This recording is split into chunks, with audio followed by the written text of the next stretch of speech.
Zoom mantengan los micrófonos apagados. Os damos la bienvenida a este evento en el que presentamos el libro La clausura de las mujeres, una lectura teológica de un proceso histórico, de María José Arana. El evento va a comenzar en breve. Gracias por acompañarnos.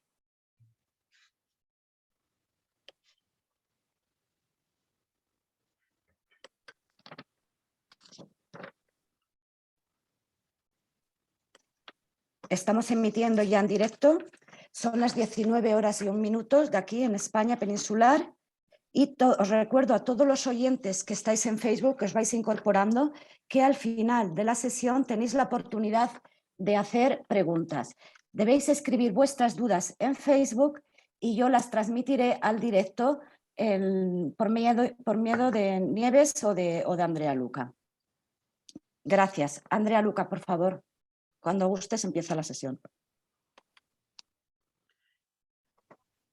Muchísimas gracias, Nerea. Lo primero, saludaros a todos y a todas y agradeceros vuestra presencia aquí en este espacio de comunicación.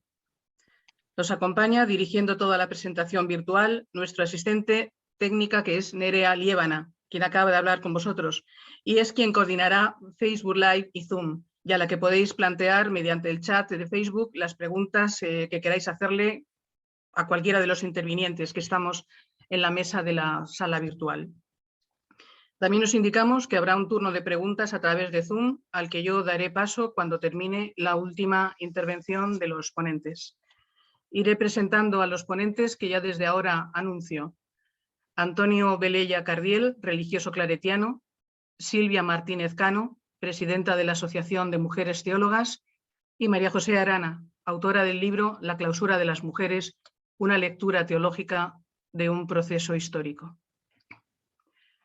Estamos en el año 2021, cumpliendo el primer cuarto del siglo XXI. Nos movemos en las tecnologías del siglo XXI, en la ciencia y en la espiritualidad del siglo XXI, con nuestras psiques y nuestro corazón evangélico del siglo XXI. Desde esta plataforma virtual que los avances de la tecnología nos ofrecen, vamos a comenzar este encuentro. Si podemos apagar los micrófonos, quien los tenga encendidos, para evitar las interferencias. Soy yo. ¿De volumen? Sí. Quita el micrófono, tú, por si acaso. Bueno, pues como decía, desde esta plataforma virtual que los avances de la tecnología nos ofrecen, vamos a comenzar este encuentro. La palabra siempre es un lugar de encuentro, tanto en lo que dice como en lo que calla. Presentar la editorial es eso, abrir un espacio de papel, de encuentro, de palabra, de silencio. Presento la editorial al mismo tiempo que me presento a mí misma. Mi nombre es Andrea Luca. Me licencié hace muchos años en Filosofía Pura y después en Derecho, ejerciendo como abogado en mi propio despacho profesional en la calle Fuencarral de Madrid. En el año 2015, cuando había conseguido el trébol de 4 hojas de mis aspiraciones personales, caí en un vacío en el que algo interior se rompió y fue emergiendo una comprensión de mí y del mundo diferente.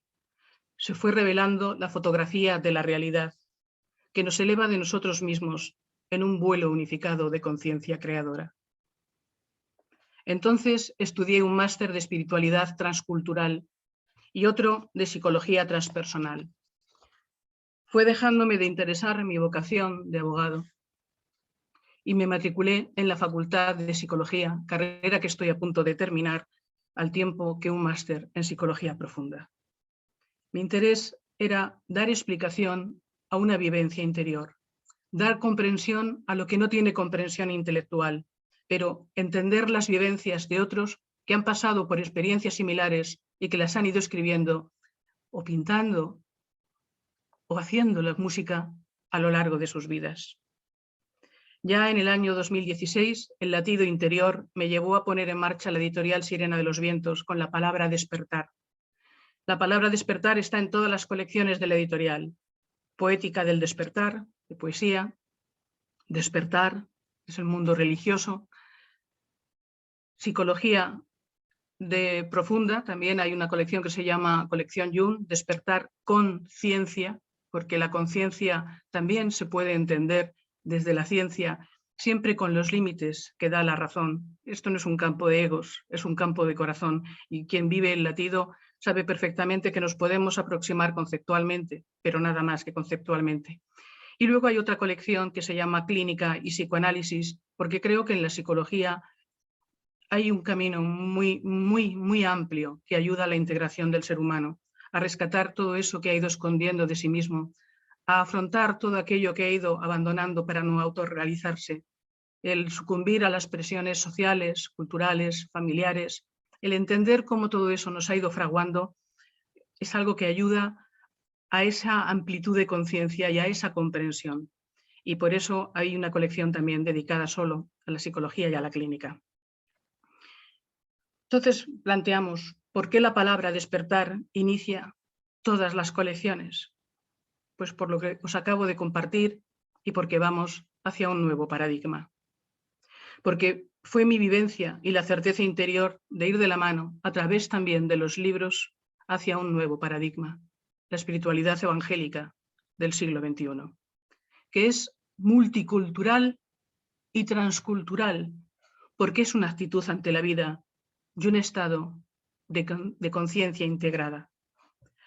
Las letras de los libros pueden resbalar por la superficie de los ojos y quedarse ahí, como hormigas en el papel, o adentrarse en la profundidad de la mirada, indicándonos algo más allá de las palabras, ayudándonos a la autoindagación, a revisar nuestra identidad y nuestros conocimientos, removiendo nuestras creencias, removiéndonos para replantearnos el sentido de nosotros mismos, el sentido de la vida, comprender en una infinita compasión y autotrascendernos. Ese es el sentido del Conócete a ti mismo de Delfos, de las enseñanzas de los místicos, del mensaje alegórico de los cuentos y los mitos, de los antiguos textos de las religiones y de los misterios antiguos, de la filosofía perenne y de las palabras de Jesús, resumidas en 2 frases. Dejad que los muertos entierren a sus muertos, en Mateo 8:22, y por sus obras los conoceréis, en Mateo 7:15. 2 frases de Jesús de Nazaret que nos invitan a despertar, a resucitar. Pero para resucitar hay que morir a lo viejo y tener el coraje y el amor necesarios para el viaje. Los autores de la colección Despertar, sacerdotes y religiosas, nos ayudan a caminar hacia el nuevo paradigma en el que se instalan las palabras del sacerdote y psicólogo social Dartmouth O'Murchu en sus libros En el principio era el espíritu, publicado por nuestra editorial Sirena de los Vientos en 2016, Fe adulta, publicado en 2018, y Refundar la vida religiosa en el siglo XXI, publicado en el 2020. También el profesor Jaume Patuel, que fue sacerdote religioso salesiano durante 25 años y, como él afirma, lo sigue siendo, aunque de forma no jurídica, también es teólogo y también es psicólogo, escribió la obra El mapa no es el territorio, mi viaje hacia la consciencia transpersonal, que fue publicado en 2018. Y la religiosa María Teresa Winter nos plantea 2 preguntas fundamentales en su maravilloso libro, Paradojas, espiritualidad en un universo cuántico. 2 preguntas. ¿Qué está requiriendo Dios hoy de mí en el mundo que está emergiendo? ¿Qué está requiriendo Dios de mí en el mundo que está emergiendo? Y la segunda pregunta que nos plantea la religiosa María Teresa Winter, ¿qué significa ser una persona de fe? ¿Y quién toma la medida a nuestra fidelidad? ¿Qué significa ser una persona de fe? ¿Y quién toma la medida a nuestra fidelidad? Estos son los libros que anteceden al que hoy presentamos en la colección Despertar. ¿Qué es lo que nos impide despertar? Cada ser tiene las creencias según su cultura y su tiempo, que necesita en cada momento para sobrevivir para sentirse seguro, amado, para vivir de acuerdo con su nivel de consciencia. Los libros de nuestra editorial ayudan a cuestionarnos las creencias que tenemos, a observar cómo éstas definen nuestra vida, a comprobar cómo estamos atados a un nivel de realidad y de consciencia y cómo, desde los nuevos tiempos en los que estamos, asistimos al terremoto de todo lo conocido. La vida está bajo la constante influencia de programas inconscientes llamados creencias, que abarcan desde una opinión, que es solo una creencia poco arraigada y fácil de cambiar, hasta un juicio más profundo, una estructura de pensamiento o una convicción o principio que pensamos que es inamovible.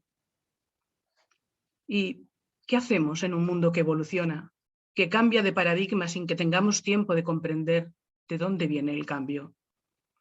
¿Qué hacemos cuando nos sentimos descolocados, perdidos, porque las balaustradas de las creencias a las que nos agarrábamos se disipan en un mundo que habla de neurociencia, de física cuántica y cambia el rostro de Dios al que estábamos acostumbrados?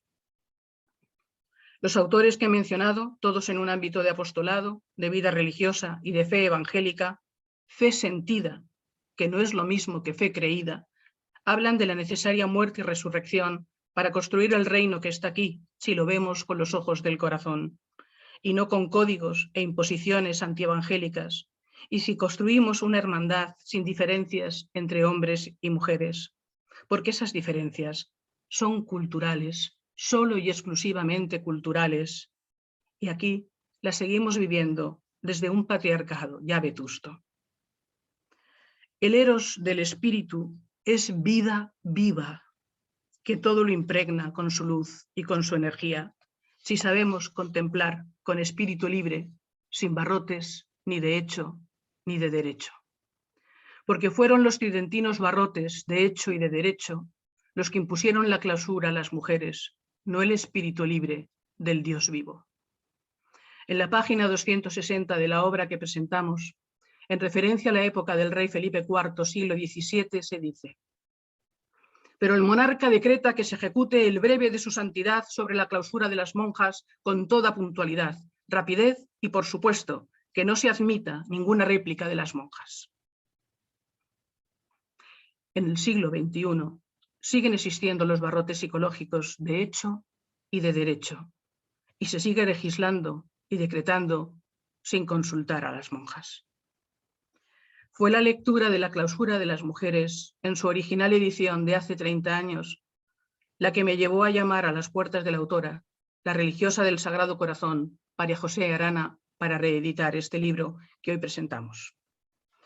La lectura de los hechos históricos narrados en el libro que María José Arana escribió hace 30 años me encogió el corazón al leerlo y me hizo llorar. Igual que hoy me conmueven las mujeres que sufren la opresión de los hombres en el mundo talibán. Por eso se hace necesario no olvidar lo sucedido, y con la lectura de los hechos históricos cuyos ecos aún perduran en normas y decretos de la Iglesia institucional de hoy, volvemos a tocar con los nudillos del alma las puertas de la Iglesia pidiendo igualdad. Y lo hacemos desde la mujer que todos y todas llevamos dentro, para construir juntos y juntas el cuerpo místico de la Iglesia de Jesús. En Isaías 29:13 leemos: dice pues el Señor, porque este pueblo se acerca a mí con su boca y con sus labios me honra, pero su corazón está lejos de mí, y su temor de mí no es más que un mandamiento de hombres que les ha sido enseñado. Mandamiento de hombres. Y como narra Mateo 15:8-9, recordando a Isaías, Jesús dice: este pueblo de labios me honra, mas su corazón está lejos de mí, pues en vano me honran enseñando como doctrinas mandamiento de hombres. Y eso es lo que ocurre muchas veces, que tomamos el nombre de Jesús en vano, que tomamos el Dios en vano, que hacemos a Dios a la imagen y semejanza de nuestras creencias, de nuestros corsés espirituales, y no dejamos que el espíritu vuele libre en la libertad de Dios. Podemos hablar de una iglesia pequeña, de normas y de leyes, burócrata y jerárquica. Una iglesia pequeña dirigida por hombres con mandatos y con reclusiones, de la que habló la religiosa María Teresa Winter y de la que habló Margarita Porret. O podemos hablar de una iglesia grande que construye el reino en hermandad, con la escritura del corazón y la fuerza del espíritu. Desde la editorial Sirena de los Vientos abrimos un espacio para la reflexión de lo que hemos leído en Isaías y en Mateo y de lo que hemos escuchado en las palabras de Jesús. Pedimos la colaboración de toda la Iglesia para que no se repitan historias como las que María José Arana nos documenta en la clausura de las mujeres y para que el reino de Dios, que está aquí, no quede cegado por imposiciones doctrinales. La editorial y yo, como directora de Sirena de los Vientos, hemos ayudado a abrir este espacio de hermandad, de comunicación y de discernimiento. Hasta aquí ha venido nuestro camino. Ahora es el Espíritu el que tendrá que ablandar e iluminar con su gracia los corazones. Esperamos y confiamos en que así sea. Y ahora llega el momento de la presentación del primer ponente, Antonio Velella.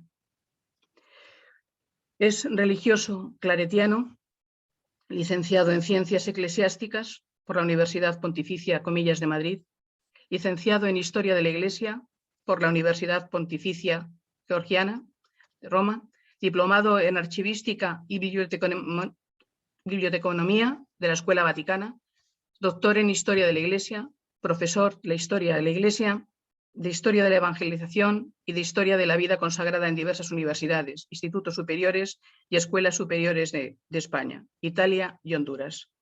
Actualmente es director del Instituto Teológico de Vida Religiosa en Madrid. Adelante, Antonio, por favor.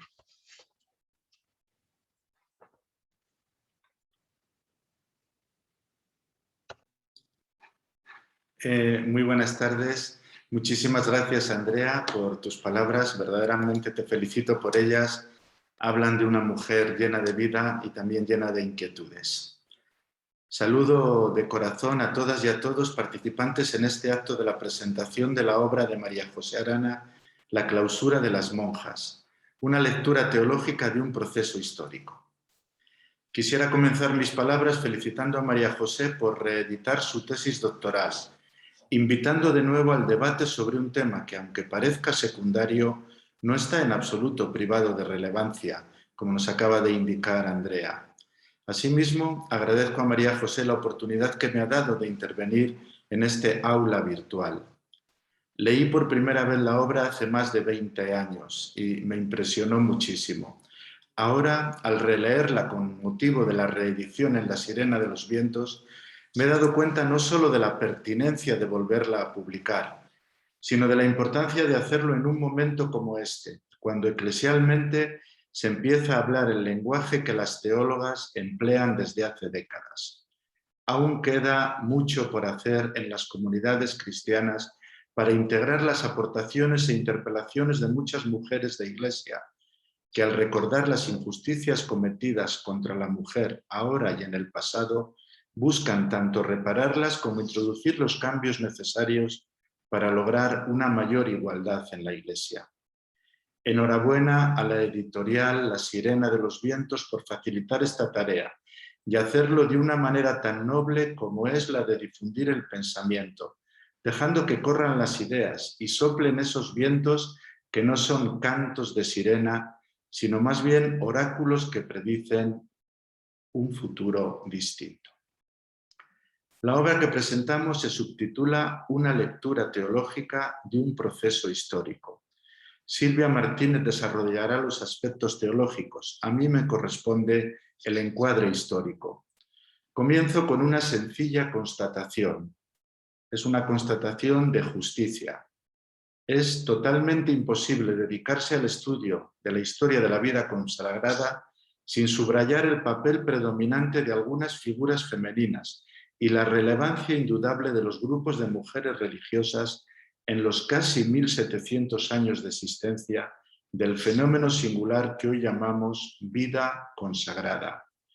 Ruego disculpen una alusión a una experiencia de índole personal. Confieso que mi interés y conocimiento de la historia de la mujer y de la mujer en la historia, aunque todavía sean en muchos aspectos muy limitados, nacen precisamente del estudio de la vida consagrada femenina, un mundo constituido por una larga lista de mujeres cuyos rostros y nombres recorren 17 siglos de historia. Sin querer maquillar la existencia de situaciones injustas y negar la existencia de desigualdades ideológicamente justificadas, como las que María José Arana pone de manifiesto en su obra, es justo decir que las consagradas en conjunto constituyen en la historia un batallón de mujeres enérgicas y valientes, creativas y emprendedoras, eficientes y atentas, luchadoras e innovadoras, resilientes y proactivas. También en esto la realidad supera la fantasía. Yo creo que si se conocieran muchas historias de mujeres consagradas, se haría un ciclo de películas solo sobre ellas, ¿no? Con todo lo que esto implica para la historia y el reconocimiento de la labor de la mujer en la historia. Y de una vez por todas conviene desterrar el triste, injusto y ofensivo estereotipo de perdón las monjitas. A mí cada vez que lo oigo me duele en el alma y algunas veces no solo me duele, sino que me enfada y me provoca alguna palabra que no procede repetir en este ámbito. Entre las consagradas hay mujeres que son protagonistas destacadas de la historia de la Iglesia y cuentan en su haber con logros indiscutibles. Muchas de ellas son públicamente reconocidas y admiradas, presentándose hoy como puntos de referencia para la historia femenina, incluso más allá del mundo católico. Algunas han sido canonizadas, otras no. Menciono solo unas pocas: Edith Stein e Hildegard von Bingen, Mary Ward y Juana Inés de la Cruz, Juliana de Norris y Giovanna di Piacenza, Antonia de Oviedo y Sofía Barat, Margarita Poret y Hedwig de Amberes. De cada una, solo de estas 10 se podrían escribir, bueno, se han escrito ya muchas páginas, pero se podrían verdaderamente destacar muchísimos elementos que hoy en día ojalá los tuviéramos como ellas los tuvieron y los expresaron. Y sobre todo, y esto lo digo con un gran convencimiento, la obra de María José Arana tiene este gran mérito, que trata de una multitud de personas anónimas, dignas de respeto y merecedoras de un gran reconocimiento. No nos confundamos. Cuando hablo de este grupo de mujeres anónimas no me refiero a figurantes que rellenan los segundos planos de una película, sino a protagonistas de esa realidad que Unamuno denominaba la intrahistoria, es decir, el espacio donde la vida concreta, la que parece que nunca pasa pero siempre está pasando, se realiza, o sea, se hace real, la vida que es y no cualquier otra vida. Y ahí hay mujeres en esta intrahistoria que sin decir nada o casi sabiendo nada de ellas, han sido grandes personalidades, ¿no? El libro de María José nos habla de bastantes de estas mujeres que si no fuera por ella, que hubieran quedado totalmente en el olvido o seguirían dormidas en las páginas o los legajos de un archivo. Como afirma Victoria Camps en su último libro, Tiempo de Cuidados, la sociedad es lo que es gracias al trabajo y la lucha invisible de tantas mujeres que cuidaban el fuego del hogar y o eran obligadas al encerramiento parcial o total. Lo mismo que la filósofa Victoria Camps dice de la sociedad, puede afirmarse análogamente de la Iglesia Católica. Nuestra Iglesia es lo que es gracias a tantas mujeres consagradas anónimas. En mi entender, y repito la misma idea que acabo de expresar hace un par de minutos, uno de los logros de la obra de María José Arana consiste precisamente en la mención expresa de varias de estas protagonistas intrahistóricas, casi desconocidas. Gracias a la exhaustiva investigación en el libro que presentamos, resuenan voces que fueron acalladas o ignoradas hace siglos y durante siglos. Supongo que bastantes de las mencionadas nunca hubieran imaginado que recibirían tal reconocimiento. Me atrevo a pensar que dichas mujeres no se están revolviendo en la tumba, como se suele decir, sino acomodándose para aplaudir mejor. Dicho esto, Me gustaría encuadrar someramente el libro La clausura de las monjas en el contexto más amplio de la historia de la vida consagrada. La expresión que acabo de utilizar, vida consagrada, habitual en nuestros días, es más bien reciente. A lo largo del tiempo se ha hablado de vida monástica, vida regular, vida religiosa, y solo hoy en día utilizamos esta denominación genérica para hablar, entendámonos en lenguaje común, de frailes y monjas, ¿no? Vida consagrada. Cada uno de estos nombres corresponde a la sensibilidad social y eclesial característica de las distintas épocas que jalonan la historia. Asimismo, cada denominación expresa una comprensión determinada en lo interno y una dimensión determinante en lo externo. Detrás de cada nombre hay también una consideración distinta del rol de la mujer en la vida consagrada. Me detendré precisamente en esto, cómo detrás de cada nombre hay una consideración del rol de la mujer en la vida consagrada y cómo precisamente ahí se integra la obra de María José. De algún modo los hechos y la realidad que ella relata, María José, pues se encuadra y se explica en un contexto determinado. El genérico, empiezo por vida monástica. El genérico vida monástica se refiere a la creación de un espacio concreto y bien articulado, el monasterio. Monjes y monjas, indistintamente, pueblan esta estructura arquitectónica creada para un estilo de vida específico y que se convierte, como afirma el historiador Peter Brown, en la punta de lanza de la cristiandad que lentamente se impone. Se trata este proceso de poblar de monasterios, Europa sobre todo, de un cambio religioso-cultural que dura varios siglos, en los que hombres y mujeres van delimitando sus espacios de influencia. En el estilo de vida monástico que se despliega como opción casi única de consagración formal en la Iglesia Católica durante casi 1000 años, no hay clausuras estrictas, ni diferencias normativas apreciables entre hombres y mujeres más allá de las que dependían culturalmente de una sociedad patriarcal. Y no quiero minimizar esto porque las restricciones impuestas a las mujeres en la sociedad patriarcal no son ni pocas ni insignificantes. Aún así, en este estilo de vida monástica, que es un poco lo que nos interesa, hay abadesas mitradas que incluso llegan a nombrar a párrocos, como por ejemplo la abadesa de las Huelgas y otras muchas como ellas, aquí en España y en otros países. Hay monasterios mixtos, gobernados a turno con cadencia anual por abadesa y abad. Hay enormes feudos, sobre todo en Centroeuropa, Austria, Alemania, Suiza, una buena parte de Francia, la que está cerca de Alemania y Bélgica, Holanda, incluso más al norte, llega hasta Escandinavia, ¿no? Enormes feudos cuya máxima autoridad era la abadesa, con todo lo que esto representa en los ámbitos político, social, económico y religioso, etc. Se vivía una vida claustral, pero no una vida de clausura. Y las mujeres, evidentemente, no contaban con el apoyo de una sociedad patriarcal que reconociera todos sus derechos como ahora se intenta hacer, ¿no? Pero tampoco estaban encerradas del modo como después lo serían en el segundo punto, que es la vida regular, ¿no? Que es el punto fundamental en el cual se encuadra históricamente la investigación de María José Arana. La vida regular jurídicamente adquiere una enorme relevancia a partir del siglo XIII y subraya la importancia de un estilo de vida reglado en todos sus aspectos. Por influencia de lo que podríamos llamar, y creo que no exagero aunque la expresión sea un poco fuerte, la furia codificadora que sigue al decreto de Graciano de mediados del siglo XII, crece el peso de los aspectos legales en la Iglesia.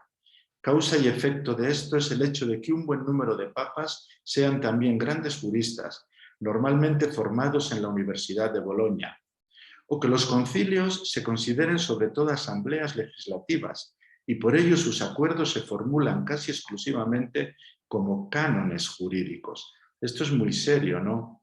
Es muy serio, sobre todo porque después el Concilio de Trento pensará que tiene que poner en las manos del Papa la elaboración de unos cánones para regular la vida hasta puntos verdaderamente llamativos, ¿no? Regular viene de regla, es decir, norma prescriptiva, y la vida monástica siempre había contado con una regla inspiradora y organizativa que garantizara la vida común y marcara las diversas competencias. A partir del siglo XIII, la palabra regla en el fondo cambia de sentido, al intensificarse la fuerza legal y preceptiva de dichas reglas, ¿no? De suerte, y esto es muy serio, se piensa que el mejor modo de solucionar o encauzar los problemas institucionales es imponer normas, establecer restricciones, unificar procedimientos o definir con claridad ámbitos de competencia, como si insistir en el cumplimiento de cánones y reglas tuviera el poder mágico de resolver todas y cada una de las cuestiones vitales o espirituales, inherentes a una vida que pretende armonizar lo material y lo espiritual como es la consagrada.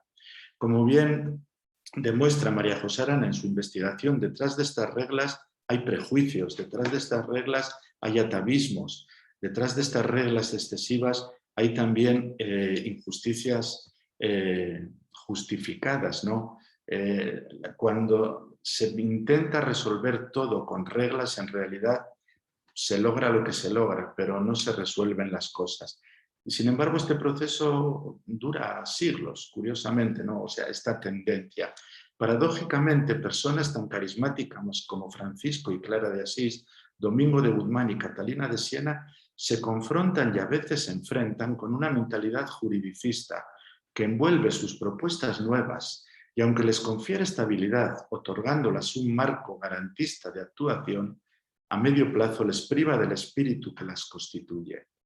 Simultáneamente, y esto también lo ha subrayado Andrea, canonistas que no vivían dentro de monasterios y conventos empezaron a establecer normas que por una parte regulaban la acción apostólica de los varones consagrados clérigos, con el fin de arbitrar y atemperar las fricciones con los clérigos diocesanos, y por otra parte elaboraron un cuerpo legal que no solo excluía a las mujeres consagradas de toda responsabilidad en el ámbito ministerial, sino que además exageraba la monástica fuga mundi, huida del mundo, recluyéndolas progresivamente en clausuras donde teóricamente era más fácil cumplir la regla, precisamente por el control directo e indirecto que se ejercía sobre ellas.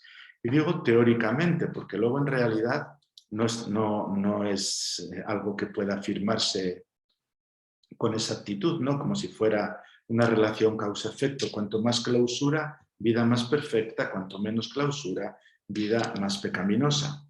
Es de una simpleza muy grande el razonamiento, pero precisamente por ser simple alcanzó mucha difusión, ¿no? A veces lo simple es lo mejor, otras veces lo simple es muy peligroso.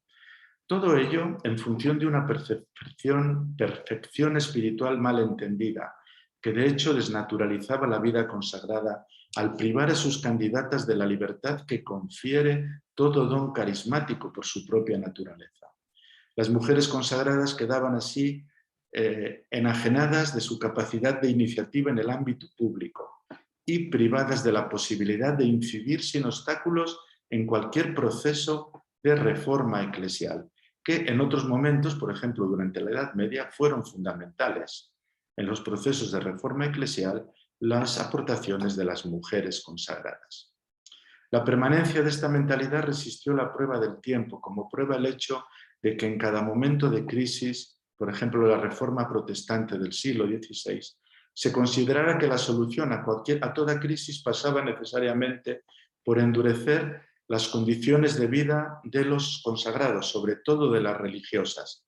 Se creía que así se adquiría una pretendida observancia que evitaba problemas mayores. Unos problemas que compartían tanto varones como mujeres y que en realidad, al aplicarlos mayormente a la vida femenina, se demostraba que estaban más presentes en la mente del legislador que en la realidad, y que a la hora de la verdad no solo generaban mucho dolor, sino también creaban situaciones ambiguas y escandalosas. Por ejemplo, en todo el ámbito italiano está muy estudiada el uso inapropiado de los monasterios, que sobre esto sí que intervinieron, femeninos quiero decir, que sobre esto sí que intervinieron los papas con bastante severidad. monasterios femeninos que se convertían en cárcel de jóvenes díscolas, o lugares de digno acomodo para hijas de buena familia cuyo padre no podía garantizar un matrimonio favorable a sus intereses. Me refiero a los intereses del padre, no a los intereses de la hija, que a menudo protestaba y protagonizaba situaciones muy difíciles de tipo moral y también de índole religiosa, ¿no? Esto llega a estas situaciones. En Francia estuvieron también muy extendidas, en España no tanto, pero llega a toda la crítica de la Ilustración a los frailes, a los regulares y a las monjas, ¿no?, que se decía entonces. Esta mentalidad legalista tuvo mucho influjo en la Iglesia Católica hasta el Concilio Vaticano II. No obstante, como afirma Hannah Arendt, con los debidos matices, perdura de algún modo en la teoría política actual. Y a mí esto me llama la atención, ¿no?, porque es como algo que pensamos que todo se puede arreglar con leyes, ¿no? Y al final comulgamos con ruedas de molino de leyes muy injustas, hasta el punto que todavía hoy hay muchos parlamentos que proponen reformas encaminadas a cambiar la sociedad por medio de la elaboración de corpus legales que reflejen especularmente un proyecto de transformación política. Esto es una crítica que se sigue haciendo hoy y que creo que Hannah Arendt mostró con mucha agudeza en su momento y que lo podría seguir diciendo hoy.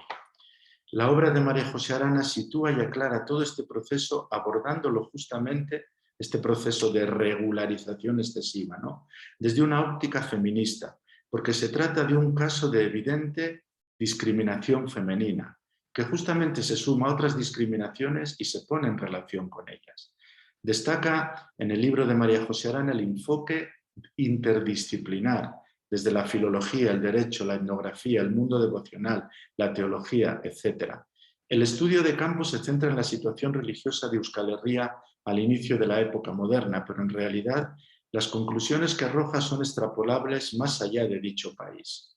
Además, al extender el análisis a todas las formas de vida consagrada femenina, no solo a las monjas, digamos, más cerradas, entre comillas, María José puede avanzar sin temor la conclusión de que, muy a su pesar, las diversas comunidades femeninas muy distintas entre sí solo compartían, por desgracia, la imposición unilateral de la clausura. Se me ha ido un poco el tiempo, si me permiten, me quedan nada más un par de párrafos, concluyo. A pesar de su pervivencia, esta mentalidad entró en crisis en la primera mitad del siglo XVI, antes del Concilio de Trento, cuando aparecieron las primeras propuestas de vida religiosa masculina y femenina que recalcaban la voluntad de visibilizar el hecho religioso, al modificarse el triángulo de relaciones Iglesia, Estado, Sociedad, y se llamaba no vida monástica, no vida regular, sino vida religiosa. En este momento, la mujer consagrada reclama, sin conseguirlo del todo, que se reconozca su aportación en la búsqueda de una solución a la gran crisis religiosa del siglo XVII y la del siglo XVI. Más suerte tendrá cuando la sociedad empiece a arrinconar a la Iglesia, es decir, a partir del siglo XVIII. Las congregaciones religiosas femeninas, capilarmente presentes en el tejido social desde entonces, se irán progresivamente liberando de la clausura estricta y se convertirán en una presencia pública y visible de la mujer en la sociedad. Voy concluyendo. Ahora hablamos de vida consagrada, un término que responde a la nueva antropología, donde se destaca la construcción personal en libertad y se reconoce a cada persona derechos inalienables e indiscutibles. Hasta llegar a este punto se ha recorrido un largo camino, pero como bien recalca María José y decía al abrir mi intervención, aún queda mucho camino por andar. Muchas gracias por la atención y concluyo.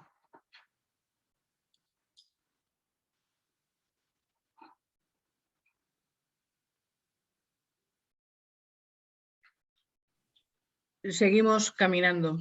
Muchas gracias, Antonio. Y ahora le toca el turno de palabra a Silvia Martínez Cano. Silvia es presidenta de la Asociación de Mujeres Teólogas. Doctora en Educación por la Universidad Complutense de Madrid. Licenciada en Teología Fundamental por la Universidad de Deusto y máster en Artes Visuales y Educación por la Universidad de Barcelona. Es artista plástica desde perspectiva feminista y religiosa. Es profesora de Artes y Educación en la Universidad Pontificia de Comillas y profesora de distintas materias de Teología Fundamental y Pastoral en el Instituto San Pío X e Instituto Teológico de Vida Religiosa, ambos de la Universidad Pontificia de Salamanca. Sus áreas de investigación son interdisciplinares, siendo estas teología trinitaria, estética teológica, estudios visuales y culturales, arte y género, educación y género. Actualmente se encuentra realizando el doctorado en Trinidad y Estética Teológica. Bienvenida al acto. Muchísimas gracias. Adelante, Silvia. Muchas gracias, Andrea. Pues daros las gracias por estar aquí con vosotras y agradeceros el que me hayáis invitado a este evento, que para mí es un honor poder presentar una obra de María José. Un saludo a todas y a todos los que estáis conectados. Y como decía antes Antonio, voy a hablar desde una perspectiva más teológica, desde la teología feminista, sobre la obra de María José, ¿no? Para mí María José, yo creo que para muchas de nosotras, la corta historia de la teología hecha por mujeres, ¿no?, en España, es un referente, ¿no? Es un referente en la teología española. Fue una de las primeras en estudiar en una facultad de teología y también de las primeras en doctorarse en un tema del que en ese momento nadie hablaba, ¿no? Es decir, de algo que sucedía a las religiosas en espacios eclesiales y que no era una temática teológica para investigar o debatir sobre ella en seminarios que pudieran estar en el ámbito académico, ¿no? Esta tesis es un ejemplo de elementos que para María José son especialmente importantes, ¿no? La visibilización de la condición de las mujeres religiosas, las causas de esa invisibilización y las posibles acciones que derivan de esta situación. Tras estas preocupaciones está, creo, el deseo de María José de dar voz a la teología, a esta teología, es decir, el hablar sobre Dios que tienen las mujeres, con sus aportes novedosos en cuanto simplemente a su mirada, ¿no?, el mirar desde ser mujer, pero también desde una perspectiva crítica y de género, ¿no? Ella tiene la capacidad de conjugar lo vivido con lo que se puede decir, tiene una experiencia que expresa, sintetiza y transforma en palabras precisas y crea así un espacio de convivencia entre la espiritualidad y la teología. La teología de las mujeres que ella recoge y que lleva recogiendo durante su extensa y muy sabia vida, es una teología no porque sea de propia invención, sino que la comparte con otras y la acoge con tanto cariño, que ha sido desde los inicios de la teología feminista en España inspiración para otras mujeres que han querido seguir profundizando en este ámbito, y yo me siento un poco agradecida a este trabajo, a esta inquietud de María José. Sin olvidarse de la situación de las mujeres, ella analiza en muchos de sus libros lo que ellas desean, lo que creen, lo que esperan.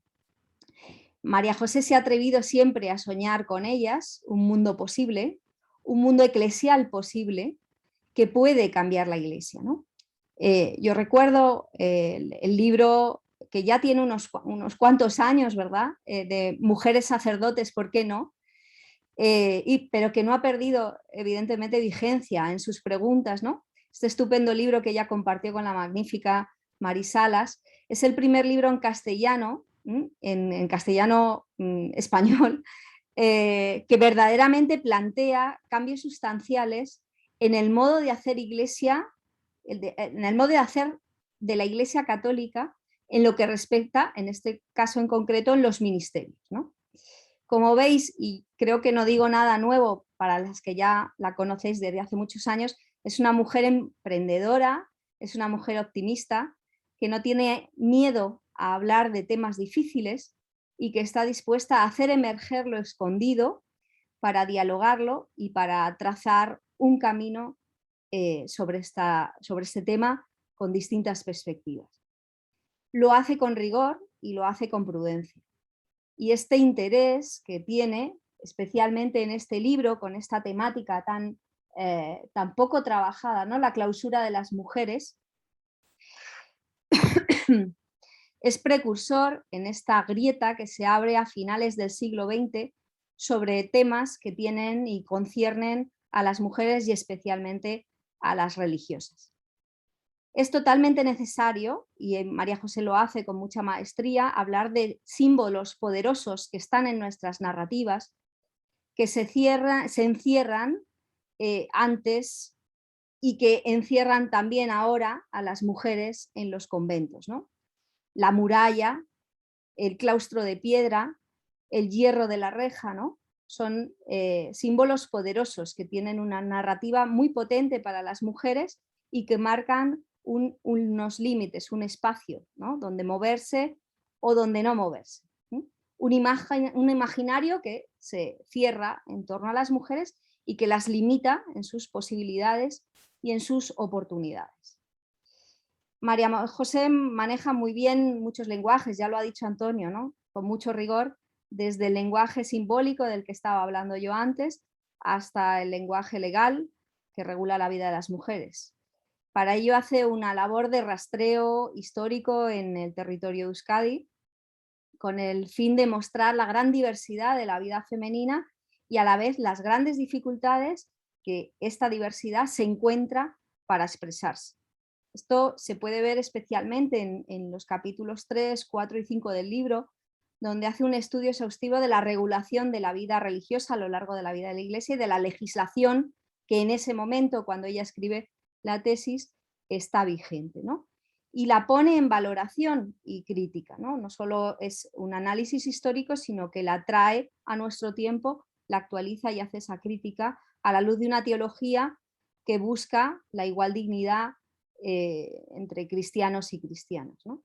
Examinando estas páginas, ¿no? En ellas encontramos este análisis del dolor y del sufrimiento que genera esta desigualdad en las mujeres, donde el control sobre sus cuerpos se explicita, como he dicho antes, en estas narrativas, en ese espacio limitado y controlado por los varones.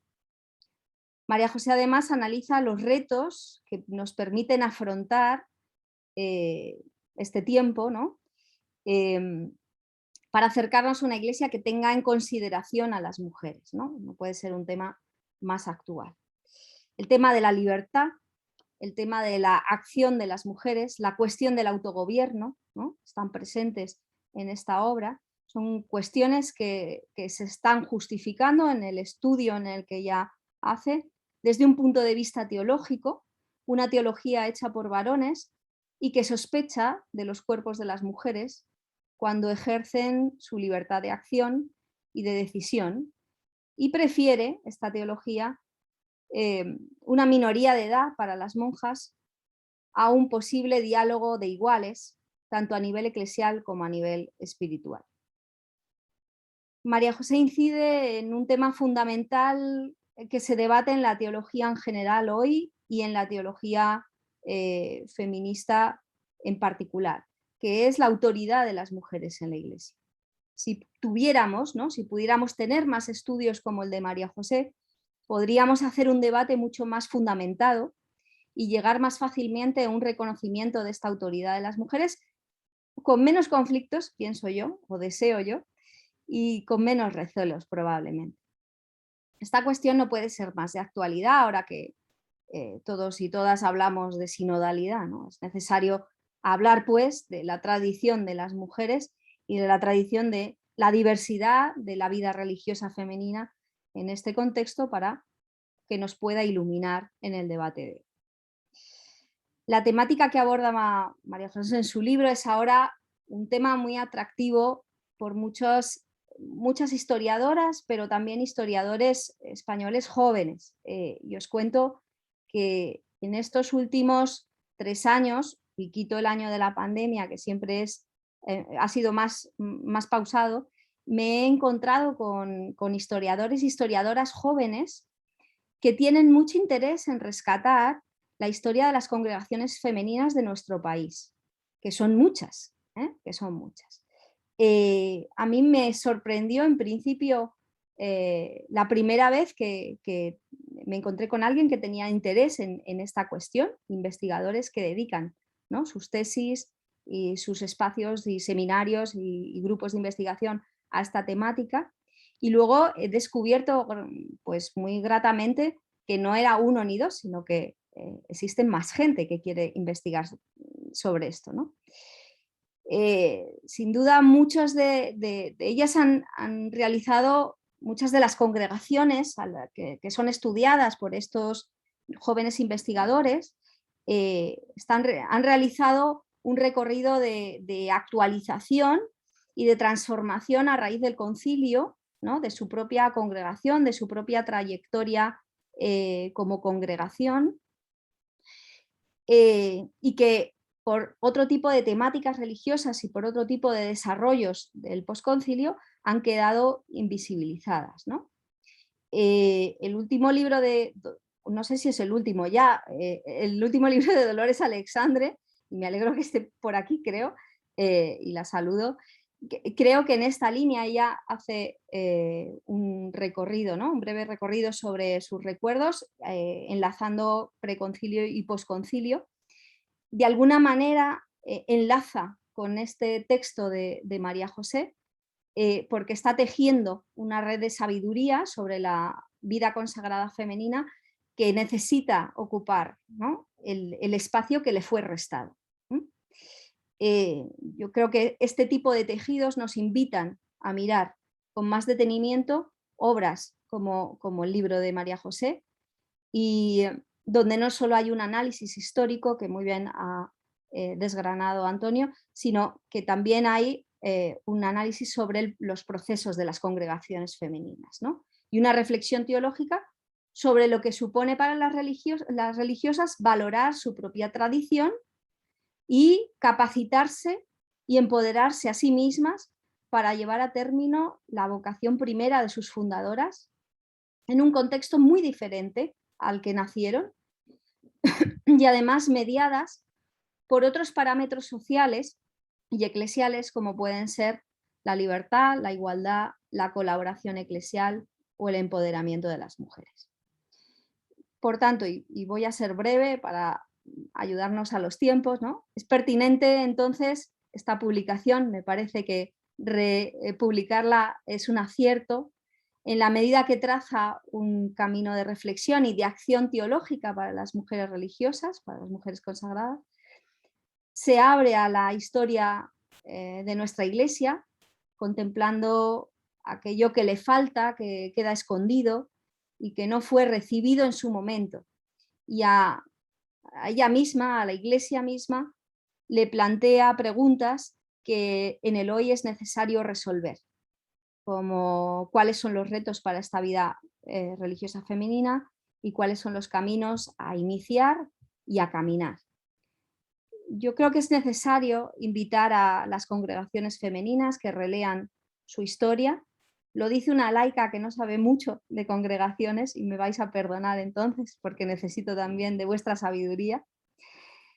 Pero me parece que, y a mí me ha enriquecido a lo largo de mi trayectoria personal, que vosotras hagáis memoria, que vosotras monjas hagáis memoria y crítica de vuestra propia tradición y sigáis tejiendo con estos libros esta sabiduría, hace sacar a la luz una mirada teológica y espiritual de las mujeres novedosa y necesaria.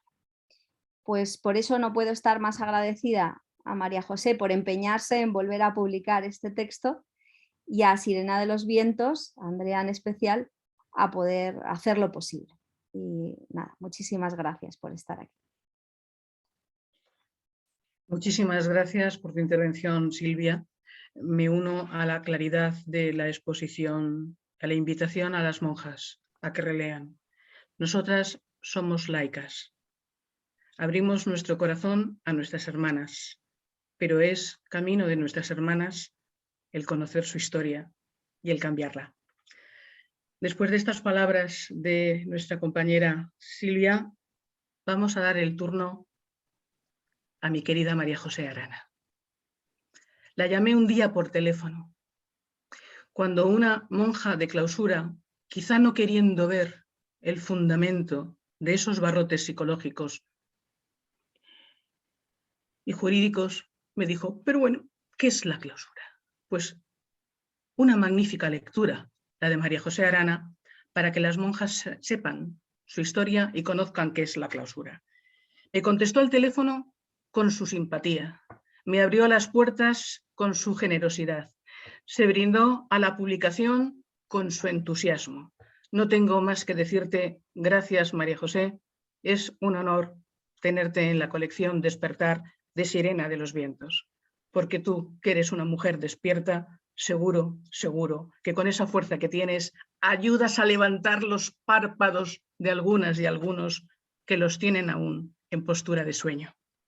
Paso a presentarte, porque lo hago con todos los ponentes, aunque tú seas la protagonista del acto y de sobra conocida por todos los que estamos aquí. María José Arana es la autora del libro La clausura de las mujeres, una lectura teológica de un proceso histórico que reedita nuestra editorial Sirena de los Vientos en la colección Despertar. Es el objeto de la presentación que estamos compartiendo. Es religiosa del Sagrado Corazón de Jesús. Estudió magisterio en Madrid, sociología y teología en la Universidad de Deusto, Bilbao. Desde 1990 a 1998 ha sido copresidenta europea del Fórum Ecuménico de Mujeres Cristianas de Europa, participando y enlazando grupos de mujeres europeos y españoles en los ámbitos de la teología, ecología, historia, ecumenismo e investigación. De 1990 a 2015 ha sido profesora en la Facultad de Teología de Vitoria y en otras muchas instituciones, como la EFETA, Escuela Feminista de Teología de Andalucía. Ha publicado numerosas obras relacionadas con la mujer en la Iglesia. Mujeres sacerdotes, ¿por qué no? Publicaciones claretianas, 1994. Otra obra, Rescatar lo femenino para reanimar la tierra. Cristianismo y justicia, número 78, en agosto de 1997. Cuando los sacramentos se hacen vida, en Desclés de Beauvoir, 2008. Mujeres, diálogo y religiones, también en Desclés, en 1999. Ha participado como autora en ¿En qué creen las mujeres? Creyendo y creando, edición de Pilar de Miguel, Desclés, en 2007, y en Espiritualidad y Fortaleza Femenina, edición de Pilar de Miguel Fernández, también en Desclés de Beauvoir, en 2016. Querida María José, tuya es la palabra, tuya es la voz, la que nos has transmitido a todos a través del libro, que agradecemos profundamente, y en este acto para que comuniques lo que quieras. Pues buenas noches y muchísimas gracias primero a la editorial, por supuesto, y a la jefa de las editoras, y de verdad que estoy muy agradecida y muy contenta por haberlo hecho contigo. Y luego también agradecer pues, a Antonio y a Silvia pues, que me han presentado con tanto cariño y también. Pues estoy muy agradecida de verdad y desde siempre además.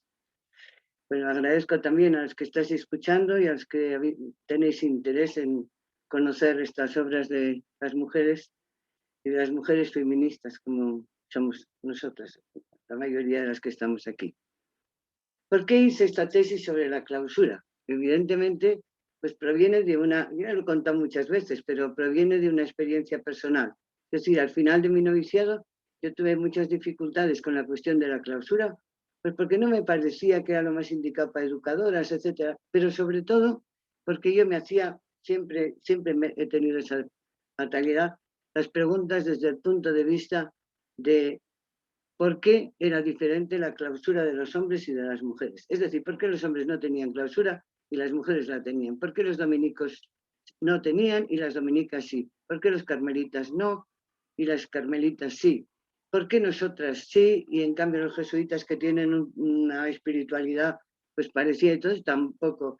Benedictinos, etcétera? Y siempre me parecía que ahí había un gato encerrado, hasta que me pensé que realmente era un momento muy bueno, aprovechar que me convenía hacer una tesis doctoral y poner este tema para ver qué es lo que había ahí, para entrar en las raíces del problema.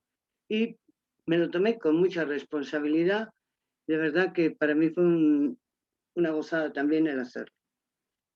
Y lo hice desde una óptica, entonces dije femenina, para no tener líos con el tribunal, pero feminista. Es decir, desde un ángulo de vista, de visión, desde un horizonte y desde un faro luminoso que me orientara en toda mi investigación.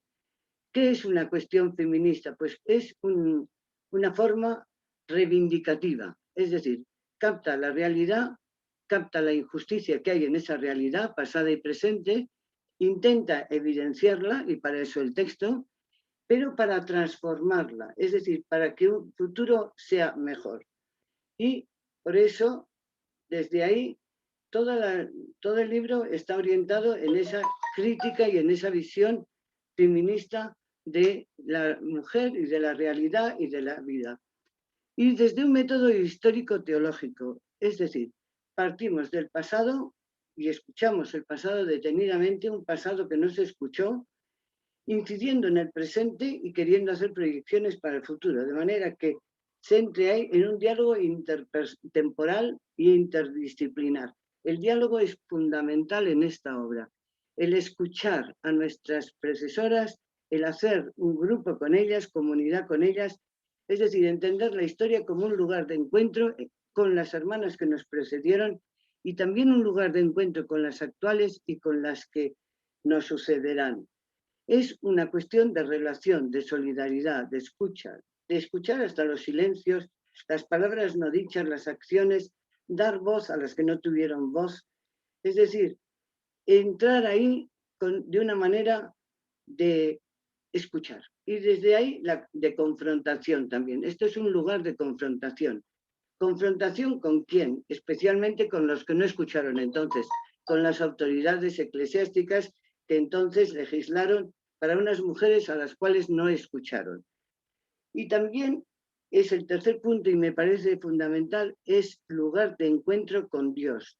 Es el Dios de la historia, el Dios que atraviesa la historia, con el cual nos vamos a encontrar y con el cual vamos a intentar recibir la gracia que viene a través de estas mujeres y también la llamada a la conversión, una llamada a la conversión profunda.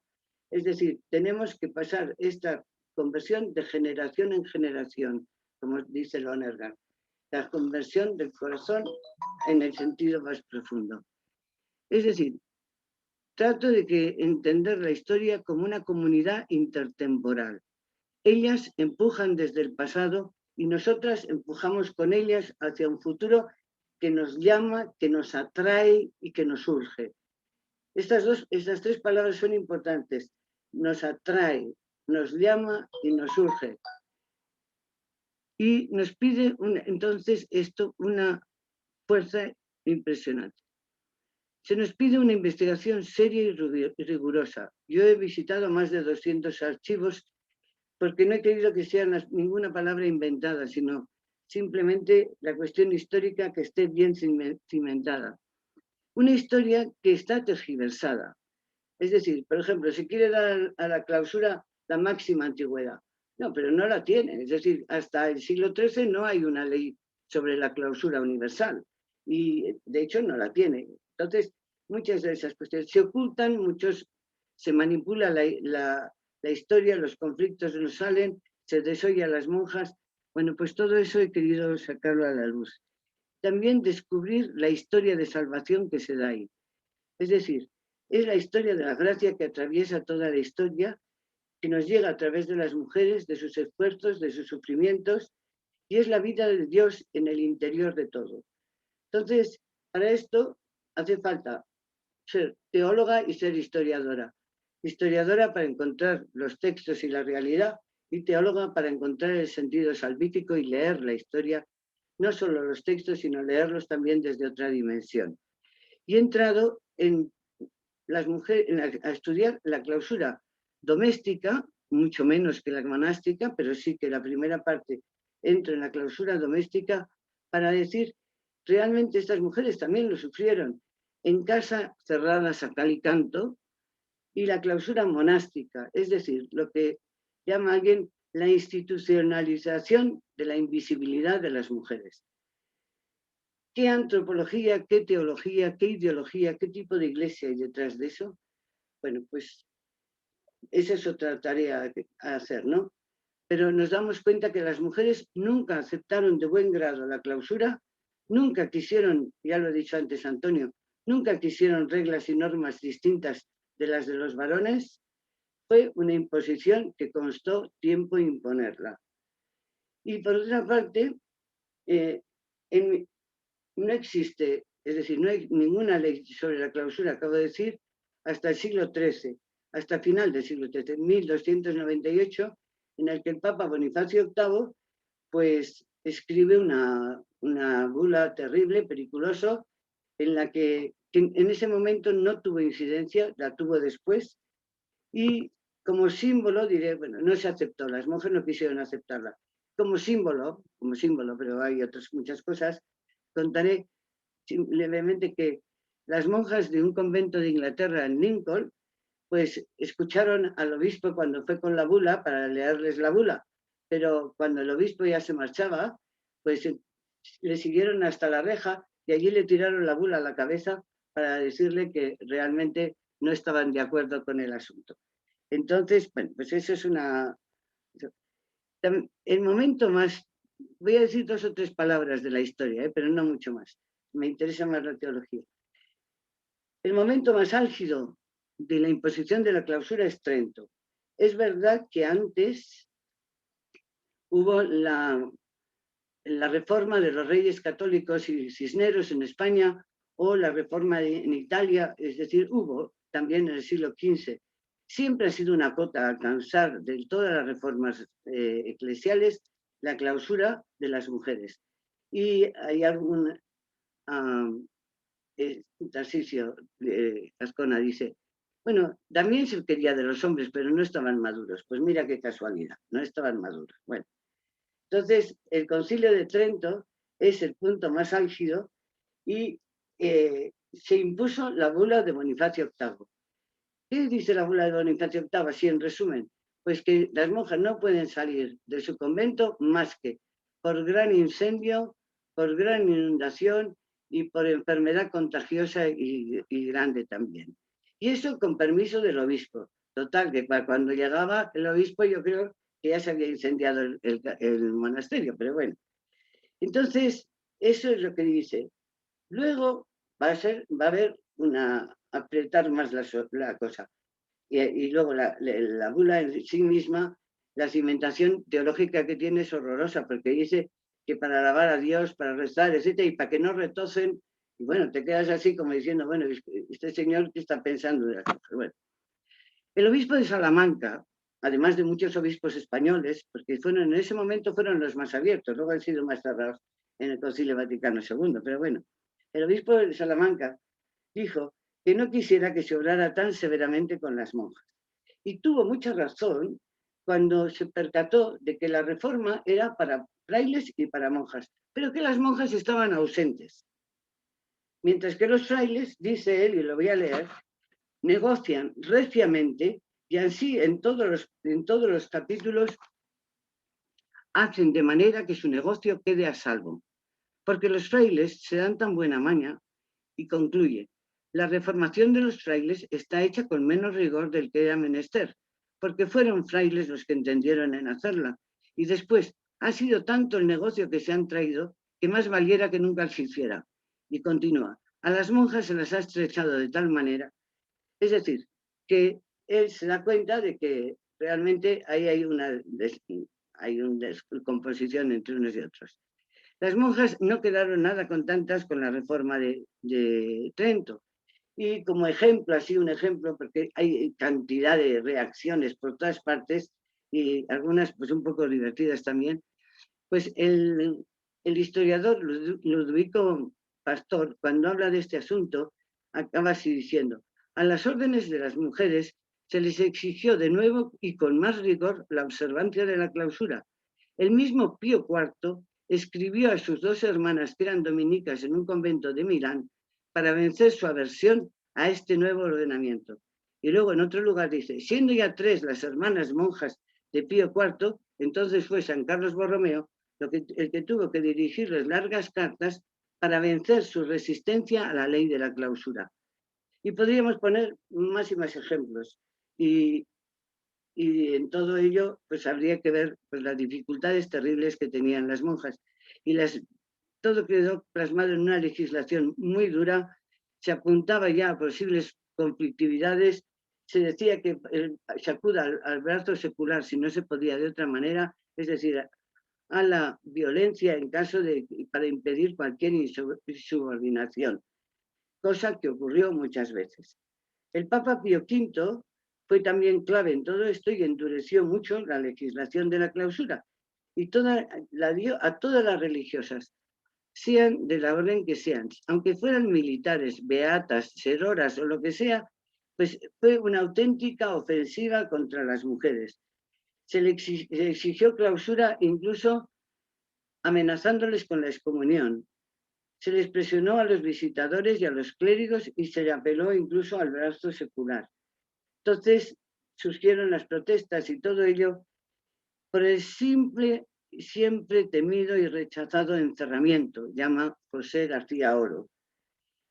En Cataluña, que fue en 2 momentos he estudiado lo de Cataluña y es muy, muy complejo y muy interesante, dice: las monjas tiran coces, es decir, estaban horrorizadas por todo esto.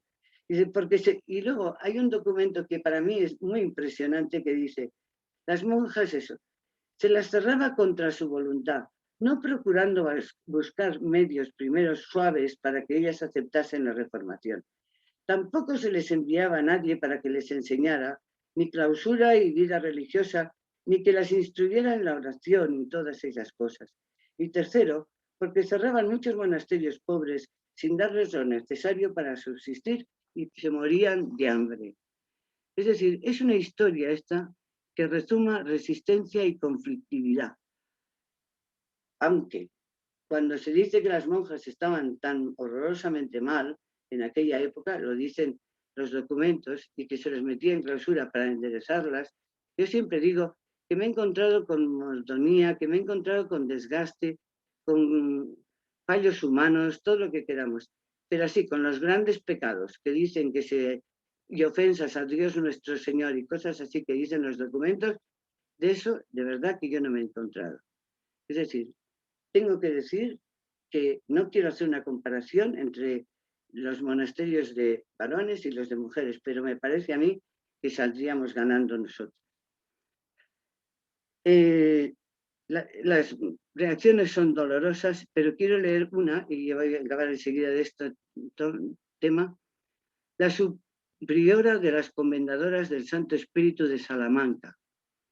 Después de una completísima y docta exposición sobre la situación, pero preciosa, y además dice un poco lo que ha dicho antes Antonio, que se quejó de que los que vivían fuera de la clausura eran los que imponían y que ellas eran las que tenían que vivir.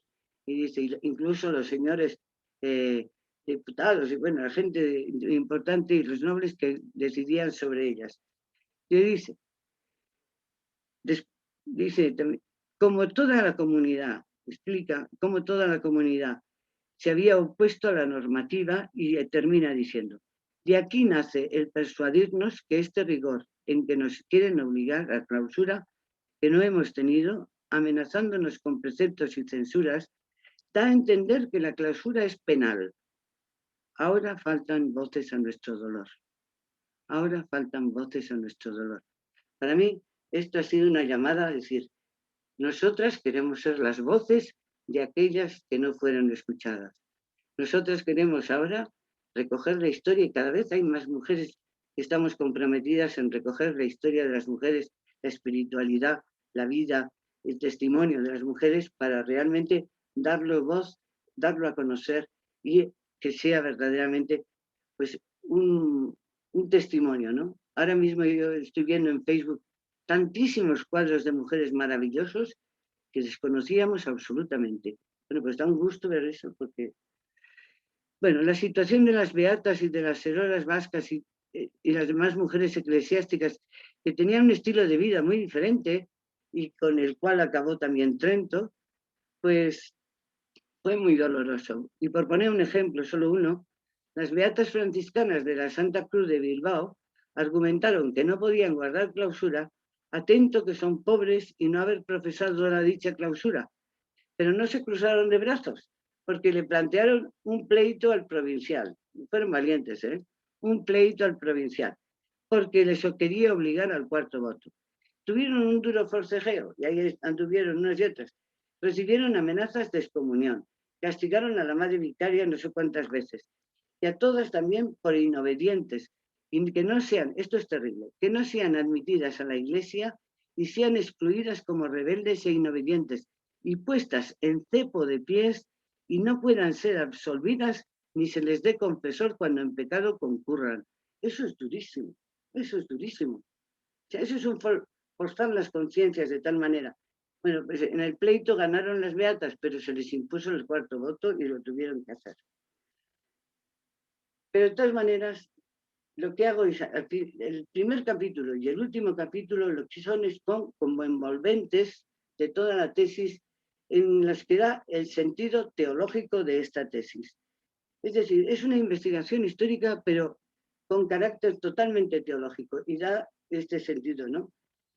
Y yo diría unas cuantas cosas, voy a decir para lo más rápido posible, porque tampoco quiero alargarme. Los movimientos de liberación no parten de cero. Siempre tenemos algún referente anterior. Y a mí me ha encantado encontrar este referente de todas estas monjas que de verdad lo son. Es una fuerza y es un elemento de un movimiento liberador que hasta el siglo XIX no toma cuerpo en los movimientos feministas y que todavía está incumplido, pero que ellas ya comienzan. Y si lo leéis, el libro, es que se organizan y lo hacen. Y bueno, nosotras, desde luego, acogemos este impulso que nos transmiten, pero acogemos también de forma creyente, pero con sentido de responsabilidad. Es decir, de cara a un futuro que nos llama y que quiere ser transformado. Un futuro que de verdad nos está urgiendo a responder. La historia nos pertenece, esta historia de las mujeres nos pertenece. Y el pasado empuja al futuro y nosotros empujamos con ellas, con estas mujeres. No solo nos importa conocer la historia de ellas, sino también participar en su historia. ¿Por qué? Porque entendemos que es una historia, es un fondo común, recogemos su protesta, recogemos el empujón y el despertar. Aquí también hay un despertar, ¿no? Un despertar de manera que ellas despiertan para que nosotras también despertemos en nuestro entorno, en nuestra iglesia, en donde estamos. Acogemos esta gracia que nos llega a través de ella para hacerla fructificar. Es decir, queremos aplicar una mirada teológica sobre la historia y sobre el dolor, descubrir su sentido salvífico, el misterio que encierra todo ello y también la llamada a despertar y a convertirnos. Con mucho cuidado de no ver como una fuente de amargura ni tampoco de resentimiento. Es decir, este dolor y este sufrimiento de las mujeres no es una revancha que ahora nosotros queremos tomar, no quiere convertirse ni en amargura ni en resentimiento, sino en misteriosa redención y en misteriosa llamada a que hoy nosotros participemos para ayudar a liberar más a nuestras hermanas. Que nos dejemos tocar por el sufrimiento y recibir la gracia transformadora y nos sensibilicemos verdaderamente a todo dolor humano. El dolor, y hago bastante hincapié en la cuestión del dolor, porque el dolor es algo tan difícil de entender por una manera, pero por otra parte sabemos que encierra algo que, aunque nos cueste, lo tenemos que recibir como una fuente de energía. Es decir, no es solamente el dolor lo inevitable, sino también es la energía profunda que recorre la vida, la historia, dándole un sentido que a veces nos cuesta descubrirlo. A veces es casi imposible descubrirlo, pero lo es. Entonces nos llama a descubrirlo. Como creyentes sabemos que todo dolor puede ser transformado y puede ser salvífico, pero hace falta dos cosas. Primero, que sea profundamente aceptado, y para esto exige una visión de fe, y segundo, que sea violentamente combatido, es decir, que exige un compromiso. Y esto de que sea profundamente combatido es muy importante. Aceptado y combatido, las dos cosas. Bueno, algunas conclusiones que podemos sacar, algunas, ¿no?, es darnos cuenta que las mujeres actuales entendemos que toda esta historia nos pertenece y nos empuja y nos solidariza. La cogemos y la tenemos con un corazón sensible, agradecido y convertido. La memoria histórica nos sostiene en la lucha por lograr otra sociedad, por lograr otra iglesia. Y de alguna manera nos ayuda, nos consuela, nos protege, nos deja en nuestro lugar para lograr unas estructuras más justas, porque el clamor de las mujeres nos despierta. Y yo creo que nos tenemos que hacer, audibles, tenemos que oír esas palabras, ¿no?, de ellas. Agradecemos esa lucha por la causa de las mujeres. Ellas nos precedieron y nosotras verdaderamente continuamos en cadena solidaria, vitalizando la conciencia histórica.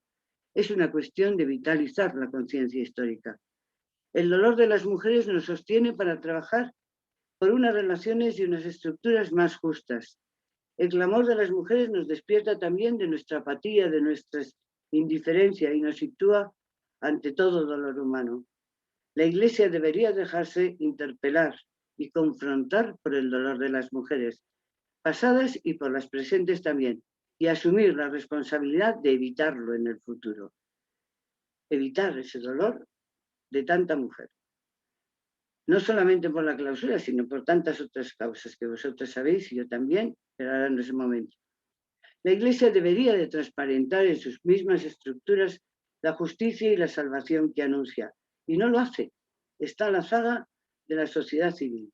Y las mujeres entendemos que la situación nuestra en este momento pues no es la que necesitamos. O sea, la Iglesia en este momento tendría que buscar una conversión más sincera, más profunda y más real.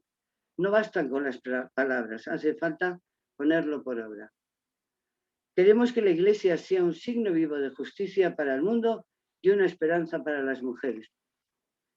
Necesitamos más coherencia en la Iglesia, es decir, unas estructuras que integren plenamente a las mujeres y si no integran difícilmente podrán ser un modelo de justicia. Las religiosas, especialmente las contemplativas, deben conseguir la autonomía necesaria para sí misma y para trabajar por la modificación de la estructura eclesial, para que las mujeres no continúen en la invisibilidad. Ellas están llamadas a vivificar el mundo y deben también aceptar esta responsabilidad. Y yo creo que muchas comunidades lo están haciendo, muchas comunidades contemplativas. Más que nunca necesitamos la vida contemplativa y esto lo subrayo mucho al final del libro y creo que hay que hacerlo al rojo vivo. Es decir, en este momento tenemos la necesidad de modificar, de recibir esta vida contemplativa, pero modificada. Se tiene que modificar profundamente. Y este cambio debe ser promovido por ellas mismas. Algunas monjas y comunidades se esfuerzan por hacerlo y yo creo que debemos de abrir los ojos y tratar de colaborar y apoyarlas. Esto es una llamada a la conversión, ciertamente. Voy a acabar con una frase, un pensamiento de Bernard Herring, cuando dice que la vida contemplativa debe sobrevivir en este mundo frecuentemente disipado y superficial, de manera que lleve un auxilio, me encanta a mí esta palabra, que lleve un auxilio al mundo. Eso es precioso. Pero algunas formas tradicionales de clausura ya no son esenciales. Afirmar que una clausura rígida junto con una sujeción total de las monjas contemplativas a los hombres, es esencial de la vida contemplativa, querría decir condenar a muerte la vida religiosa de hoy y de mañana. Y esto es una grandísima responsabilidad. Entonces, también yo quisiera con esta tesis hacer una llamada a los varones, especialmente a los varones de iglesia, que también deberían de sentirse interpelados por las mujeres. Deberían de reflexionar sobre sí mismos, sobre su actuación en la historia, sobre la responsabilidad que tienen y sobre la cuestión de que esto no es solo cuestión de mujeres, esto es cuestión de toda la humanidad. Y ellos forman parte de la humanidad y nosotras queremos trabajar con ellos. Nos necesitamos mutuamente y esta es una llamada profunda a la conversión que también necesitan los varones. Y con eso he acabado, me parece. Muchísimas gracias, María José. Creo que las palabras son de una claridad que toca el corazón de aquellos que tienen corazón. Lo que pasa es que en algunos es difícil encontrarlo. Ahora vamos a dar la palabra a todas las personas que nos están escuchando y que pueden intervenir para que Nerea pase a los ponentes las preguntas que ellos deseen formular. Quedamos pues a la espera de que los que están escuchando puedan intervenir. Sí, buenas tardes. También los que estáis aquí acompañándonos en Zoom, si necesitan hacer alguna pregunta a cualquiera de los ponentes, pueden activar el audio y preguntar. Desde Facebook lo más cómodo es que escribáis en los comentarios cualquier pregunta y yo la transmitiré al directo. Antes de empezar la ronda de preguntas, sí que voy a transmitir Rosa Mari Iriarte Torre le da las gracias a María José. Gracias por estar ahí, gracias por ese trabajo, siga así, gracias. Jessica Romero, gracias por este interesante tema y me gustaría escuchar esta ponencia nuevamente. Mientras se realiza el turno de preguntas, quiero agradecer a los países que nos han acompañado: España, Venezuela, Costa Rica, Ecuador, Argentina y un gran número desde México y desde Perú. Pues gracias a todos por estar en este evento con nosotros. Una de las preguntas que me estáis haciendo continuamente es el libro. ¿Dónde se vende el libro? Que estáis interesados en comprar el libro. Bien, en Sirena de los Vientos os he dejado ahí el enlace donde podéis directamente en el enlace pinchar y ahí compráis el libro. Los que sois de otros países también tenéis la posibilidad de acudir a vuestra librería habitual y la librería habitual debe ponerse en contacto con Cauce Libros, que es el que se encarga de la distribución. Es así, ¿verdad, Andrea? Cauce Libros es la distribuidora internacional. Cualquier persona de México o de Ecuador que quiera adquirir el libro, en su librería puede pedirlo y su librería, si tiene interés, lo solicitará a Cauce Libros, que es la distribuidora para América Latina. En España, a través de la tienda de Sirena de los Vientos o también a través de cualquier librería en las distribuidoras nacionales. Gracias.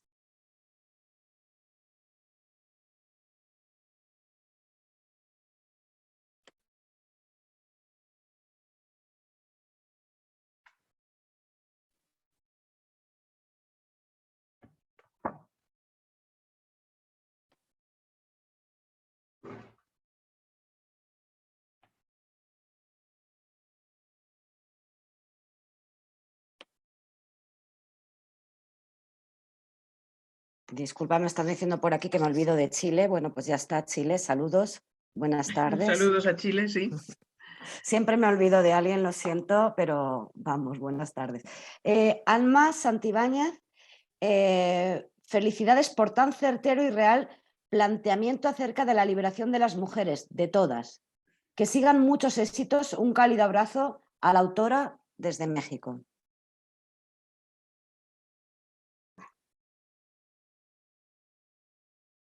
Parece que lo que más nos llegan son felicitaciones, María José. Dudas, parece que, o preguntas, de momento no. En el directo en Zoom también os recuerdo que podéis preguntar simplemente abriendo el micrófono y ya directamente podéis hacer la pregunta. Gracias. Buenas tardes, saludan desde Colombia también. Y nos preguntan también si se puede conseguir el libro. Cauce Libros también distribuye en Colombia. Toda América Latina solamente tienen que solicitarlo en su librería. Pedir en la librería el libro, decir que está editado en España y decir que la distribuidora en España es Cauce Libros. Pueden encontrar toda la información en la página web de la editorial Sirena de los Vientos. También en la tienda lo pueden encontrar. Hemos mandado hace muy poquito un libro de María José a México y ha sido recibido perfectamente. Curin, por favor, puedes preguntar. Hola, muy buenas. Pues para mí un placer poder estar en este encuentro con todos vosotros, contigo, María José, desde Haití, que también se os ha olvidado, no pasa nada, pero... Y bueno, pues para mí ha sido importante venirme en mi maleta con el libro que me regaló María José, ¿no? Y quizás, vamos...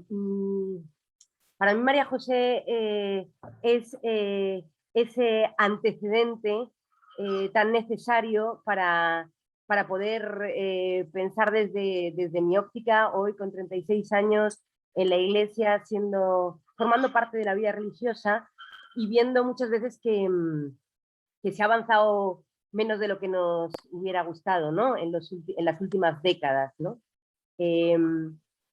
Quizás la pregunta bueno, decir que me ha parecido muy clara la ponencia y me está pareciendo muy claro el libro y en ese sentido animo a todas las personas a pedirlo y a leerlo, porque creo que acercarse a la historia contada con este rigor que ya han comentado y con esta sencillez ayuda, ¿no? Y profundidad. Pero quizás eso, la pregunta un poco que me surge al mirar la vida también de María José es cómo mantenerse en la resistencia, ¿no? Ser capaz de confrontar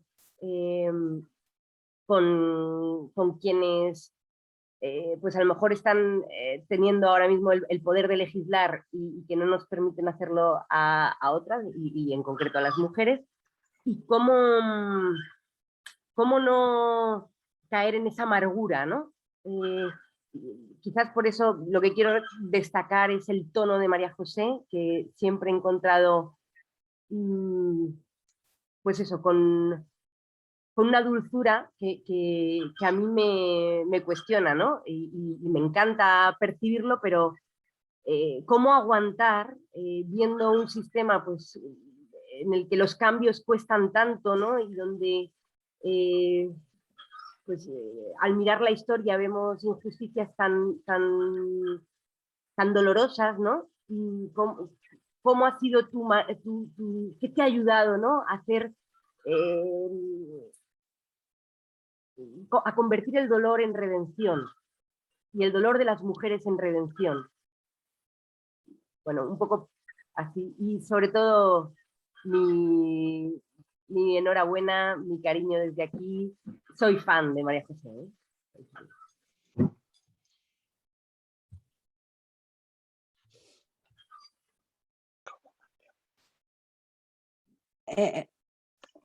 Perdona, María José, debes abrir el audio, por favor. Es verdad. Muchas gracias, María José, tocaya. Y muchas gracias por tu cercanía y por todo lo que has dicho. Mira, yo creo que hay una cosa muy importante en mi vida y yo creo que en la vida de muchísimas de las que estaréis oyendo. Y es esa comunidad, que yo he hablado de una comunidad con el pasado. Yo creo que en este momento, mucho más que hace unos años, lo podemos tener muy cercano entre nosotras. Es decir, que cada vez más encontramos personas que también quieren trabajar, quieren entrar en toda esta dinámica. Y yo recuerdo pues también que al principio y desde el principio a mí me salvó el grupo de el Foro de Estudios de la Mujer, el Foro Ecuménico de Mujeres Cristianas, la EFETA y todos esos movimientos en los cuales yo he trabajado bastante y me ha parecido que era pues no solamente un lugar de trabajo, sino un lugar de hacer comunidad, de acompañarnos, de ir juntas, ¿verdad, Silvia? También con Silvia más de una vez hemos hecho desde el principio. Y bueno, pues yo creo que eso ha sido una cosa que me ha sostenido mucho. Y después a nosotras, gracias a Dios, yo creo que la fe nos sostiene mucho. Es decir, esa visión de decir, bueno, poco a poco, como el grano de mostaza, lentamente, como el Evangelio, y vamos adelante. Y eso también es algo que nos puede ayudar y que nos ayuda. Y luego, siempre el recurrir pues, al Señor, que lo tuvo mucho más difícil que nosotras, pero que también Él, en su época, hizo todo lo que pudo por las mujeres. Bueno, pues esas cosas, y por ahí podríamos seguir, pero por ahí sí, ¿no? No sé si te contesto exactamente, pero por ahí va.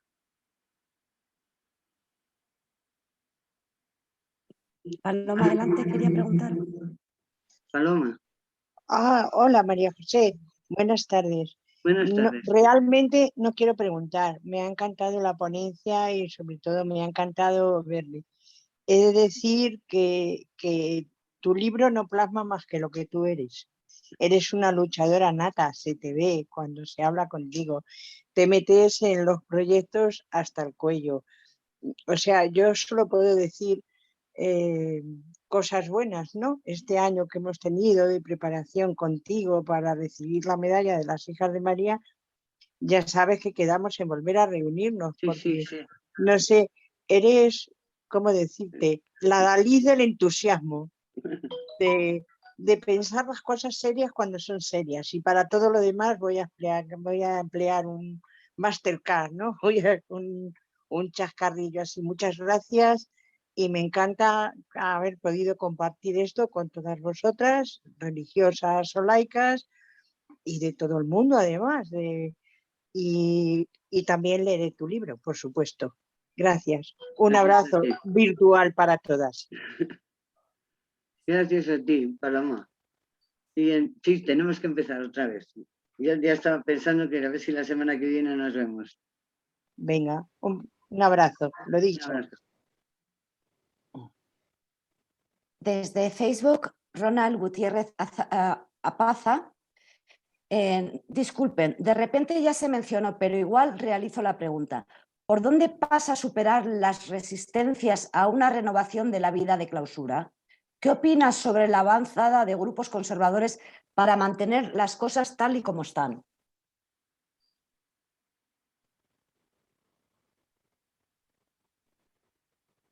Para mantener las cosas tal y como están. Vamos a ver. Vuélveme a Sí, decir otra vez. sí, te la voy a volver a leer porque son dos preguntas en una. Por eso. Entonces, exactamente. La primera es, ¿por dónde pasa a superar las resistencias a una renovación de la vida de clausura? Sí. Ya. ¿Y sigue la segunda? La siguiente, ¿qué opinas sobre la avanzada de grupos conservadores para mantener las cosas tal y como están? No sé, vale. No es lo mismo en un lado y en el otro. Es la misma respuesta. Yo suelo decir que cuando algunos grupos de unas comunidades de carmelitas que conozco, o de trinitarias que conozco, o de algunas otras benedictinas también, etc., lleguen a tener una gran afluencia de vocaciones, entonces está salvada la vida religiosa, porque muy a menudo están teniendo más vocaciones cuanto más conservadoras son. Eso es verdad y eso es un hecho.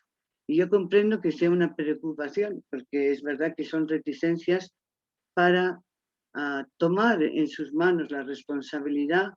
Y de lo que decía Herin, hay formas de vida religiosa que si queremos que verdaderamente la vida contemplativa permanezca, y no solamente queremos, sino que es que lo deseamos ardientemente, porque es muy necesario en este momento, y porque de verdad que eso sí que son los espacios verdes que necesitamos, y lugares donde la energía espiritual pues, se comunica y tiene una gran responsabilidad, pero tienen que cambiar. Entonces, yo no sé, y esta responsabilidad también la tendrían que tener varones que van a estos conventos y tendrían que ayudar a este cambio. No sé cómo se puede entrar. Lo que sé es que necesitan cambiar, necesitan abrir los ojos, necesitan darse cuenta de que de verdad hay un cambio que hacer, hay un paso adelante y hay una responsabilidad de cara al futuro. ¿Cómo se les puede ayudar? Bueno, pues yo creo que, desde luego, a mí cualquier cosa que se me pida de la vida, desde la vida contemplativa, allí que voy en el momento, porque es que me parece fundamental, fundamental.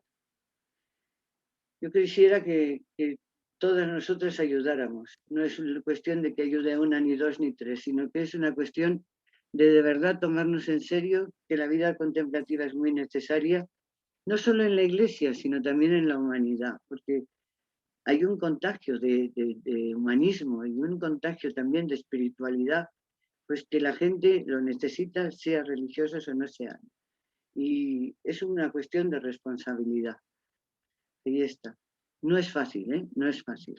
No es fácil porque ya sabemos también lo que está pasando con el Papa, pues con unos sectores y, bueno, pues esos sectores hay que conocerlos y hay que saber que están ahí y hay que contar con que están ahí. Y entonces, pues es duro.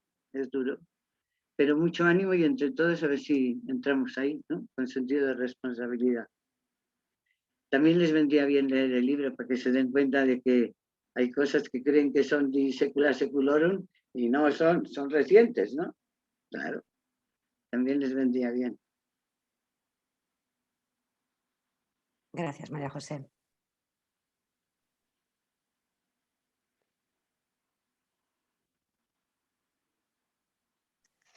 Jessica Romero Eguez, desde Facebook, nos pregunta, bueno, ¿hay algún varón que apoye este cambio abiertamente?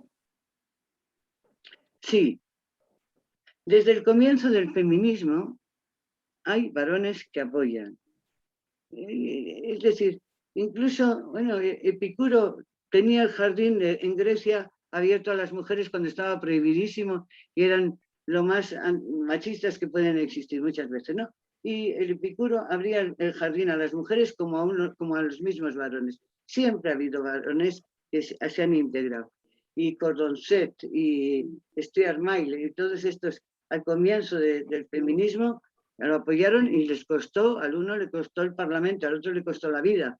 No solamente apoyó a las mujeres, apoyó también a otros pobres que estaban en los márgenes, pero una gran culpa la tuvo también su apoyo a las mujeres. Es decir, que de verdad siempre ha habido gente, varones que se han abierto. Y en este momento hay varones que tienen grupos por la igualdad, no sé si los conocéis, pero yo me acuerdo que hace muchos años, me parece que fue, en la República Checa, encontramos un grupo, estábamos el Fórum Ecuménico de Mujeres Cristianas, y encontramos un grupo de hombres que eran Fórum Ecuménico de Hombres Cristianos de Europa. Ay, encima nos han copiado, decíamos, bueno, decían algunos, ¿no? Pues tuvimos una reunión con ellos, y ellos nos dijeron que ellos habían caído en la cuenta de que el feminismo les estaba como espabilando para ver que en este momento ellos sentían que en el mundo, y es verdad, hay una crisis de masculinidad y que tenían que llegar verdaderamente a encontrarse a sí mismos y a tener un... Entonces, ¿qué pasó?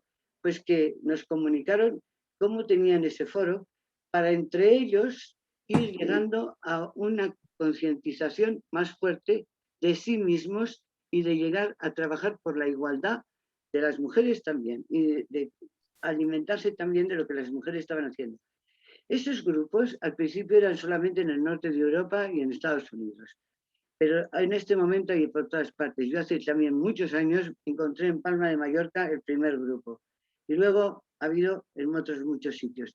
Y en España se llaman Hombres por la Igualdad. Y si los encontráis, realmente no se puede fiar de ellos.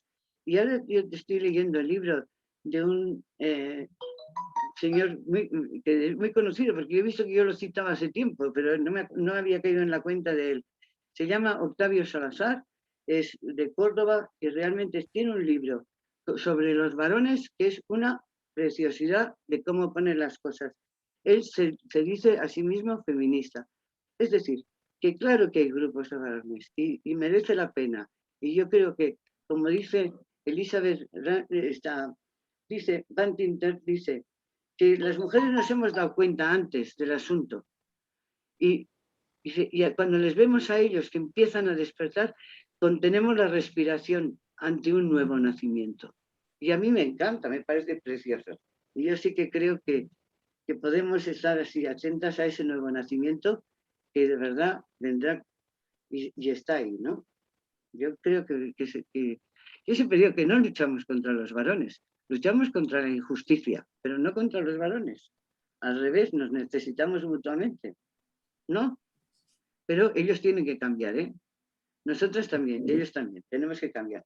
Tal y como están, no. Tenemos que cambiar. ¿No ¿Estáis de acuerdo o no? Totalmente. Dicen que sí, dicen que sí. Dicen que sí. Gracias por la pregunta, está muy bien.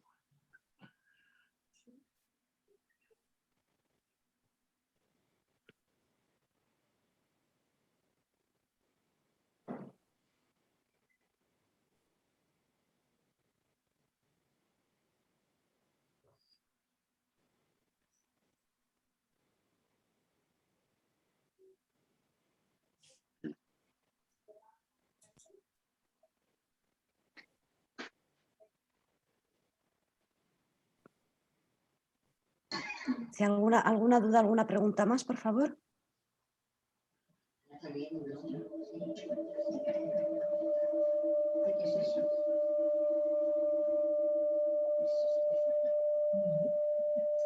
¿Sí, Mayu, quiere intervenir?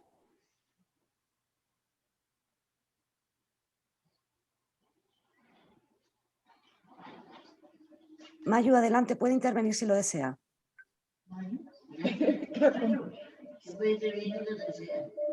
No, parece que voy a desactivar el audio de Mayu porque parece que tiene algún problema de acople.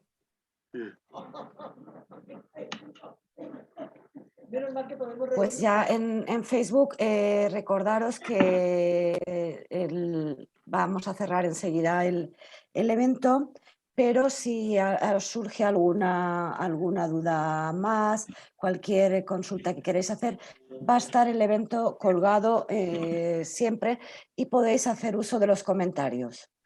Transmitiremos vuestras preguntas en los días sucesivos. Andrea, cuando quieras. Pues cerrar el acto recogiendo algunas de las expresiones, las cosas que nos ha comentado María José.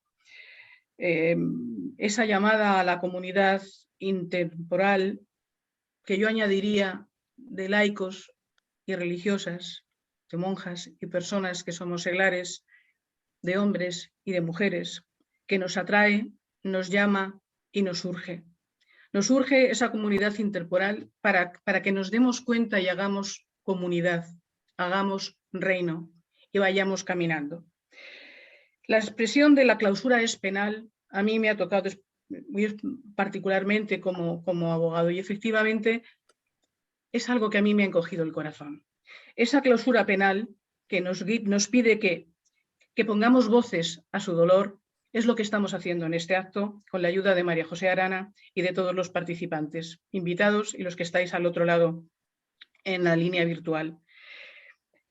Hoy no nos ponen cepos en los pies a nuestras monjas, pero hay un cepo psicológico que infantiliza, que les evita estar en el mundo, porque la fuga mundi no puede ser esconderse del mundo, sino estar en el mundo como corderos entre lobos y saber asumir ese riesgo. No podemos seguir viviendo con mujeres que no saben porque no les han dejado ser. No puedo entender, ahora habla la editorial, no puedo entender el dolor, la redención. Aquí no me vale ese binomio. Yo creo que ante este dolor cabe la rebeldía de Jesús y la teología del grito de mi admirada Pepa Torres. Es el momento de llamar a la puerta con el corazón. Y si no nos abren, gritar para que nos oigan.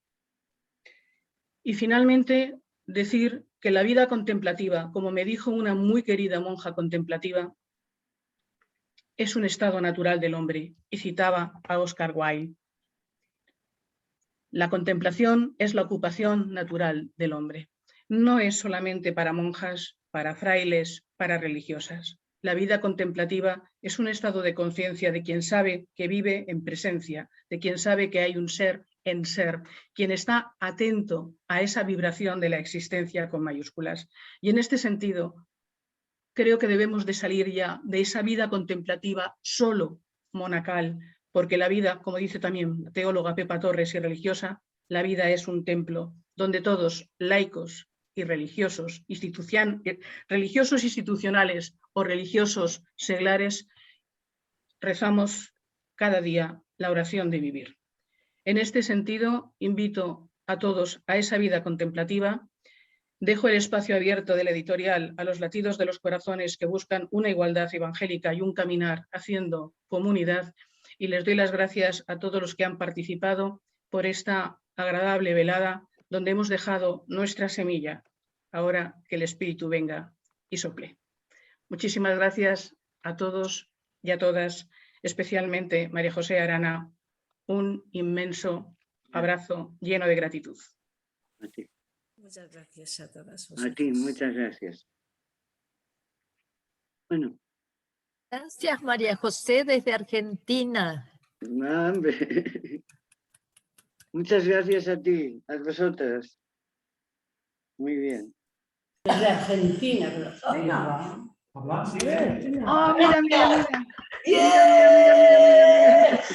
José, aquí desde Bilbao, María José. Míralas, míralas. Ya nos ven. Míralas a todas. Muy bien. Muchas Nos vemos gracias a pronto. todas. Sí. Nos vemos pronto. Hasta pronto. Nos vemos pronto. Vale. Vale. Ahora, pues, Casco. Pensaba Ven pronto con una Eh, chistorra. comprar Teresa. el libro y romperlo. Teresa, te estoy ¿Qué te diciendo. parece? Bien. Si cojo el libro y le corto el Sí, cuello, me parece bien. Andrea. quisieras tú. eso lo voy a hacer. Sí. Andrea.